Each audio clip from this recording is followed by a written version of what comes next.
August 15వ తారీఖు నుండి తక్కువ రేటుకే ఈరోజు మనం చూసాం అన్నా క్యాంటీన్లు పునఃప్రారంభం అవబోతున్నట్టుగా సమాచారం స్పష్టంగా వచ్చేసింది. 100 క్యాంటీన్లు ఫస్ట్ ఇనీషియల్గా స్టార్ట్ చేయబోతున్నారు. అయితే మీరు ఎలా చూస్తున్నారు ఈ యొక్క మొత్తం ఆర్గనైజేషన్ని? ఇస్కాన్ వారికి, అక్షయ పాత్ర ఫౌండేషన్ వారికి ఈరోజు ఈ మొత్తం కాంట్రాక్ట్ని చంద్రబాబు నాయుడు గారు అప్పచెప్పారు. అంటే ఇక్కడ ఆయన ట్రాన్స్పరెన్సీ చాలా చాలా బాగా కనిపిస్తుంది. ఎందుకంటే బయట ఎవరికైనా అప్పచెప్పినా కొంచెం వాళ్ళు డబ్బులు తీసుకునే క్రమంలో ఏమన్నా చేయొచ్చు, అంటే క్వాలిటీని తగ్గించవచ్చు, ఏదైనా జరగవచ్చు. కానీ ఈ యొక్క సంస్థకి ఇవ్వడం ద్వారా నాణ్యమైనటువంటి ఈరోజు ఫుడ్ అనేది ప్రజలకు అందజేసే విధంగా ఈరోజు చంద్రబాబు నాయుడు గారు ఈ నిర్ణయం తీసుకున్నట్టుగా సుస్పష్టంగా మనకు కనిపిస్తుంది. కానీ వైసీపీ వారు మాత్రం ఇది చాలా డబ్బులు వృధా చేసే చర్య అని, పబ్లిసిటీ స్టంట్ అని ఈరోజు ఇష్టానుసారంగా ఈ అన్నా క్యాంటీన్ల మీద కూడా దాడి చేస్తున్నారు. సో మీరేమంటారో? ఈరోజు చంద్రబాబు నాయుడు గారు అన్నా క్యాంటీన్ పునఃప్రారంభించారు, ఎన్టీఆర్ రామారావు గారు పేరు పెట్టడానికి కూడా ఈరోజు తప్పు పడుతున్నారు వైసీపీ వారు. అదేవిధంగా రంగులు కూడా టీడీపీ వేశారని చెప్పి ఎలా యథావిధిగా వారు గట్టిగా ఈరోజు టీడీపీని ప్రశ్నిస్తున్నారు. మరి మీరేమంటారు? మనకి పురాణ కాలం నుంచి కూడా సుబ్బు గారు అన్ని దానాల్లో కల్లా అన్నదానం గొప్పది అన్నారు. ఈ అన్నదాన ప్రక్రియ అనేది వేదకాలం నుంచి వస్తుంది, ఇప్పుడుది కాదు. ఇది రాజులు పరిపాలించేటప్పుడు ప్రతి గ్రామంలోన ఏదో ఒక టెంపుల్ నిర్మాణం చేసి ఆ టెంపుల్ దగ్గర ప్రసాదం అనే రూపంలో పౌష్టికాహారాన్ని అందించాయి. ఈ విశ్వవిద్యాలయాలు ఇప్పుడు వచ్చినాయి, ఈ కార్పొరేట్ కల్చర్ ఇప్పుడు వచ్చింది. అయితే మనకి మీకు సామవేదం తీసుకున్నా, అధర్వణ వేదం తీసుకున్నా, ఋగ్వేద కాలం తీసుకున్నా, ఏ కాలం తీసుకున్నా కూడా ఆ రోజుల్లో మనకి అన్నీ అదే, సంస్కృతిని నేర్పించేది అదే, కోర్టు అదే, పౌష్టికాహారం అదే, ఆర్కిటెక్చర్ ఇంజనీరింగ్ అదే, జీవన విధానాన్ని మొత్తం తెలియజెప్పేది, మంచి చెడులు అన్నీ కూడా. ఈరోజు మనం ఏంటంటే సరళీకరణ ఆర్థిక విధానాల్లో మూలంగా రకరకాలుగా రూపాంతరం చెందద్ది. ఈ పరిమాణ క్రమంలో అన్నదానాల్లో మించిన గొప్పదానం లేదు. ఎందుకంటే మనకి పెద్ద ఒక ఆముంది, డొక్కా సీతమ్మ గారని. వాళ్ళు అప్పుడు బాగా ఉన్నవాళ్ళైతే ఆకలితో ఉన్నవాళ్ళందరికీ డొక్కా సీతమ్మ ఇంటికి పోతే అన్నం పెట్టేది. అది మన సాంప్రదాయం కూడా. ఈరోజు ఈ యొక్క జాయింట్ ఫ్యామిలీలు అయి న్యూక్లియర్ ఫ్యామిలీ, చిన్న చిన్న కుటుంబాలు అయిపోయి ఉరుకులు పొరుగుల జీవితంలో అందరూ ఉద్యోగస్తులు పోతుంటారు, లేకపోతే కూరగాయలు అమ్ముకోవటానికి పట్టణానికి పోతుంటారు, తర్వాత చదువుకోవటానికి విద్యార్థులు పోతుంటారు, కొంతమంది హాస్టల్లో ఉండి సాంఘిక సంక్షేమ హాస్టల్లో ఉండి చేసుకుంటారు. అంటే విభిన్న వర్గాలు, విభిన్న రకాల ప్రజలు ఏదో ఒక పట్టణానికి పోయి తిరిగి వస్తూ ఉంటారు. కూరగాయలు అమ్ముకునే వాళ్ళు కావచ్చు, తర్వాత ఏదైనా పని మీద పోయి వచ్చేవాళ్ళు కావచ్చు, తర్వాత మార్కెటింగ్ డిపార్ట్మెంట్లో పనిచేసేటటువంటి వ్యక్తులు కావచ్చు. రకరకాల వ్యక్తులందరూ ఆయా రీతుల వాళ్ళ వృత్తి రీతుల మీద పట్టణానికి పోయి తిరిగి వస్తుంటారు. ఇలా ఏదన్నా హోటల్కి పోవాలంటే నాకు తెలిసిన 80 రూపాయల నుంచి 160 రూపాయలు ధర ఉంది. బేసిక్ ప్రైస్ మినిమం 80 రూపాయలు ఉంది. అక్కడి నుంచి 160 రూపాయల దాకా ఉంటుంది అన్నమాట. అప్పుడు ఏదన్నా పని మీద పోయినాడు, ఒక రైతుండు కూరగాయలు అమ్ముకోవటానికి పట్టణానికి పోయిండు, లేదు ఇంకొక సరుకులు అమ్ముకోవటానికి పోయిండు, ఒక 5 రూపాయలకి ఫుడ్ చిక్కుతుందంటే 5 రూపాయలతో తినేసి వస్తాడు కదా. అందువల్ల ఏంటంటే అన్ని దానాల కల్లా అన్నదానం గొప్పదన్నది. ఎవరైనా పేద ప్రజలు అందరూ పోరు కదా అది అక్కడికి. ఎవరు పోతారు? ఆకలితో ఉన్నోడు పోతారు. ఏమన్నా బాగా డబ్బున్నోడు కారుల్లో తిరిగేవాడేం పోడు కదా. ఎవరైతే ఉపాధి కోసం టాపీ మేస్త్రులు ఉన్నారు, పని చేసుకుంటారు, ఆడ భోంచేస్తారు, మళ్ళీ వాళ్ళ పనిలేక వాళ్ళు వెళ్ళిపోతారు. అట్లా సకల జనులకి ఉపయోగమైనటువంటి పథకం ఈ యొక్క అన్నదానం కార్యక్రమం అనేది గొప్ప పథకం అన్నమాట. ఎందుకంటే మీరు బాగా ఆలోచిస్తే ఆ రోజుల్లో నీటిపారుదల వ్యవస్థ తక్కువగా ఉండి గోదావరి జిల్లాలో వరి అధికంగా పండేది. కొంచెం నెల్లూరు డెల్టా ఒకటి, కృష్ణా డెల్టా ఒకటి, మనకి కోనసీమ డెల్టా ఒకటి, దివిసీమ, కోనసీమ, తర్వాత మనకి ఇక్కడ వరి పండేది. అంటే కొంతమందికి మాత్రమే తెల్లన్నం ఉండేది. ఆ రోజుల్లో ఏం చేసేదంటే మనకి రాగులు, జొన్నలు, ఈ మిల్లెట్స్ ఎక్కువగా పండేవాళ్ళు. ఇప్పుడు రాయలసీమ ప్రాంతం తీసుకున్నా, ఈ నెల్లూరు జిల్లాలో కనిగిరి ప్రాంతం ఇది తీసుకున్నా కూడా సద్దలు, జొన్నలు, రాగి సంగటి తినేది అలవాటు ఉండేది. కానీ స్వర్గీయ నందమూరి తారక రామారావు పేద ప్రజలు కూడా తెల్లన్నం తినాలన్న ఉద్దేశంతోనే 2 రూపాయల కిలో బియ్యాన్ని ప్రవేశపెట్టింది ఆయన. పెద్ద ఆయన పేదలకు కూడా బియ్యం ఇస్తే అన్నం వండుకొని తింటారు అని చెప్పి ఆ ఉద్దేశంతో అప్పుడు అన్నదాన కార్యక్రమం అది. తెల్లన్నం అందరు తినాలన్న ఉద్దేశంతో పెట్టారు. ఇది అద్భుతమైన పథకము. ఈ పథకానికి అయ్యే పెద్ద ఖర్చు కూడా ఉండదు. ఎంత ఖర్చో చెప్పనా, సజ్జల రామకృష్ణారెడ్డి జీతం అంత అవద్ది, అంతకు మించి ఎక్కువ కాదు. సజ్జలోడు మేసినంతదే సరిపోద్ది. లేదంటే ఢిల్లీలో కూర్చొని దేవులపల్లి అమరగాడు నిన్న తీసాం రైట్ ఇన్ఫర్మేషన్ యాక్ట్ కింద 106 కోట్లు మొత్తం టోటల్ లోడుతూ ఉన్నాము. ఓ వ్యక్తికి 106 కోట్లు 5 ఏళ్లలో దేవులపల్లి అమరగాడు ఢిల్లీలో తినేసిన డబ్బు. వాడి మీద కేసు పెడుతున్నాం సిఐడిలో.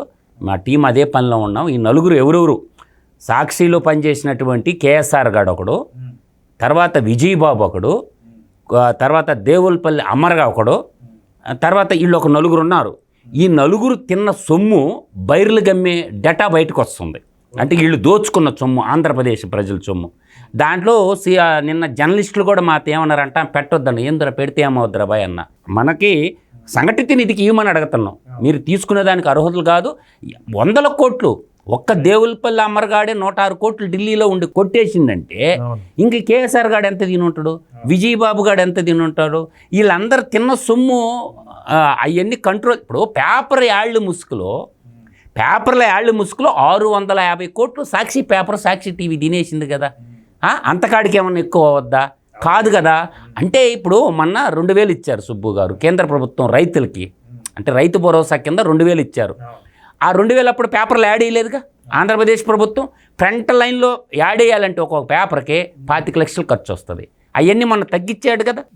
అందువల్ల ఏంటంటే మనకి ఎక్కువగా అధికంగా ఖర్చు పెట్టే డబ్బులు వృధా ఖర్చు పెట్టేయన్ని మిగిల్చుకుంటూ ఇటువంటి కార్యక్రమంలో ఎన్నో చేయొచ్చు అనమాట.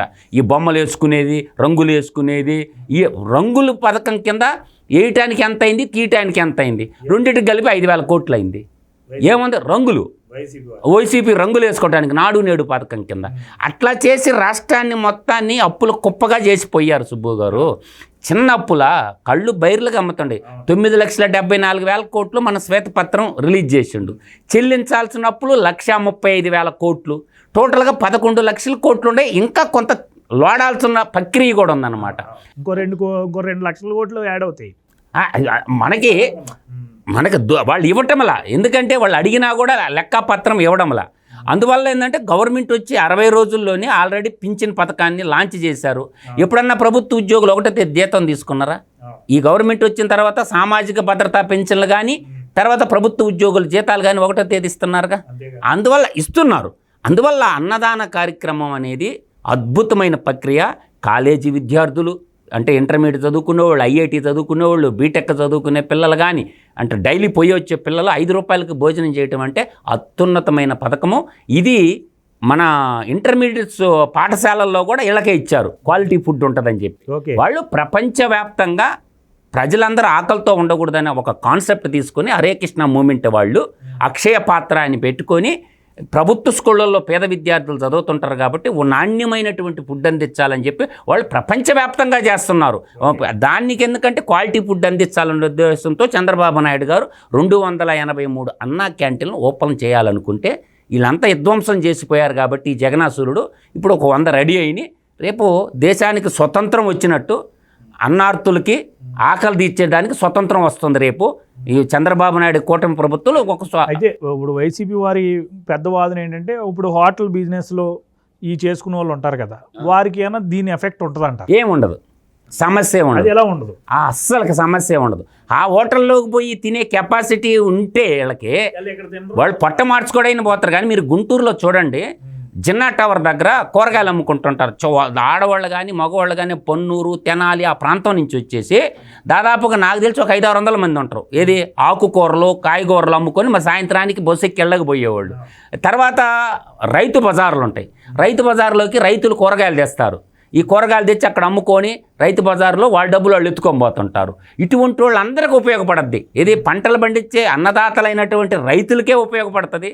తర్వాత రోజు రిక్షా బండ్లు లాగే వాళ్ళు ఉంటారు, ఆటో డ్రైవర్లు ఉంటారు. వాళ్ళు వచ్చే ఇన్కమ్ ఎంత వస్తుంది? తక్కువ వస్తుంది అనమాట. అందువల్ల ఇటువంటి వాళ్ళు అందరికీ ఉపయోగపడతాయి, చేతి వృత్తుల పని వాళ్ళకి ఉపయోగపడతాయి. కాబట్టి దీన్ని సద్వినియోగం చేసుకోవాలా కానీ అన్నాన్నోడన్న రోడ్డు మీద బారేస్తాడా? అప్పుడు అందువల్ల ఏంటంటే ఈ వీళ్ళకి దోచుకోవడం, దాచుకోవడం తప్ప ఈ విభజన శ్రామిక రైతు పార్టీకి రెండోది తెలియదు. వాళ్ళకి ఒకటి, ఈ రాష్ట్రంలో ఏమి సాధించారు అంటే చెప్పుకోవటానికి ఒక్కట్లేదు సుబ్బు గారు.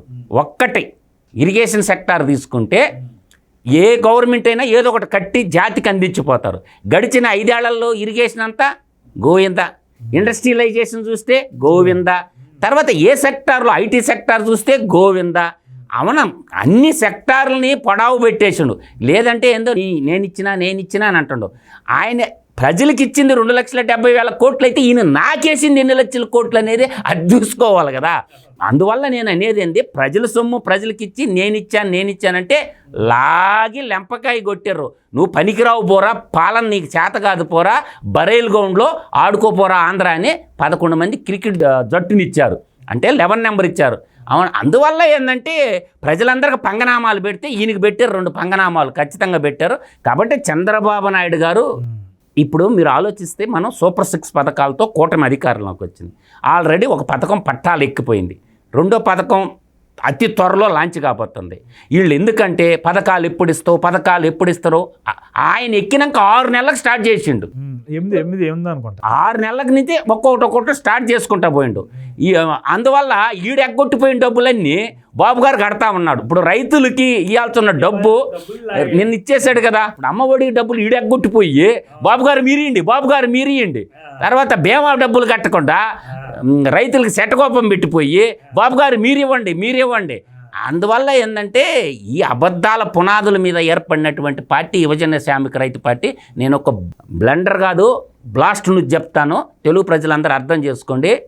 అతి త్వరలో రేపు జనరల్ ఎలక్షన్ రాబోయే నాటికి ఈ పిల్ల కాంగ్రెస్ తల్లి కాంగ్రెస్లో విలీనం కాబోతుంది. దాంట్లో ఉండే వాళ్ళందరూ బలిపేట ఎక్కపోతారు. ఇది కూడా జరిగి తీరద్ది, రాసి పెట్టుకోండి డైరీలో.